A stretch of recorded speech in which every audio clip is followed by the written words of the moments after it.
સમાચાર મળી રહ્યા છે પાટણથી. પાટણ બાળ તસ્કરી મામલે મોટો ઘટસ્ફોટ. બાળકનું મોત થતાં દાદર નજીકના બ્રિજ નીચે દાટ્યું. બનાસ નદીમાં પોલીસે ખોદકામ કરી તપાસ હાથ ધરી. પાટણમાં નકલી ડોક્ટર દ્વારા પરિવારને અનાથ બાળક દત્તક લેવડાવી 1.20 લાખની છેતરપિંડી કર્યાનો કિસ્સો સામે આવ્યા બાદ વધુ એક ઘટસ્ફોટ થયો છે. નકલી ડોક્ટર સહિત ત્રણેય આરોપી હાલ રિમાન્ડ પર છે. આ દરમિયાન આરોપીઓએ પોલીસ સમક્ષ અન્ય એક બાળકને દાદરથી કામલપુર જવાના બ્રિજ નીચે દાટી દીધું હોવાની કબૂલાત કરી છે. જે બાદ એસઓજીની ટીમ, એફએસએલની ટીમ આરોપીઓને સાથે લઈને ઘટના સ્થળે પહોંચી હતી, જે આખો દિવસ શોધખોળ હાથ ધરી હતી. જોકે ખોદકામ દરમિયાન બાળક ન મળી આવતા અને ખોદકામ દરમિયાન માત્ર મીઠું મળ્યું હતું, જેથી પોલીસની ટીમ પરત ફરી હતી.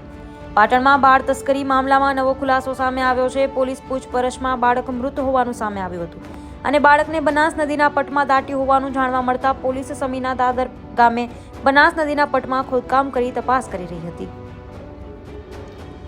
પાટણના સમી તાલુકાના દાદર ગામની બનાસ નદીમાં પોલીસે તપાસ હાથ ધરી હતી. એસઓજી પોલીસ આરોપીઓ સાથે અને સરકારી પંચો સાથે પોલીસ નદીના પટમાં પહોંચી હતી.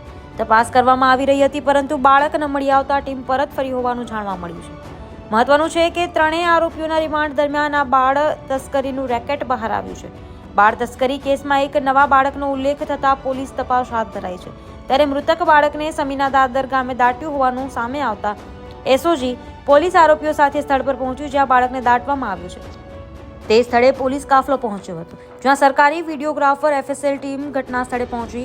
પેનલ ડોક્ટર ટીમ, મામલતદાર સહિતની ટીમો પહોંચી ઘટના સ્થળે પહોંચી હતી, જ્યાં સ્થળ ઉપર ખોદકામ કરતા મીઠું મળ્યું હતું, પરંતુ બાળકના અવશેષ ન મળતા પોલીસ ટીમ પરત ફરી હતી. Bureau report Neeraj Pandya, news today.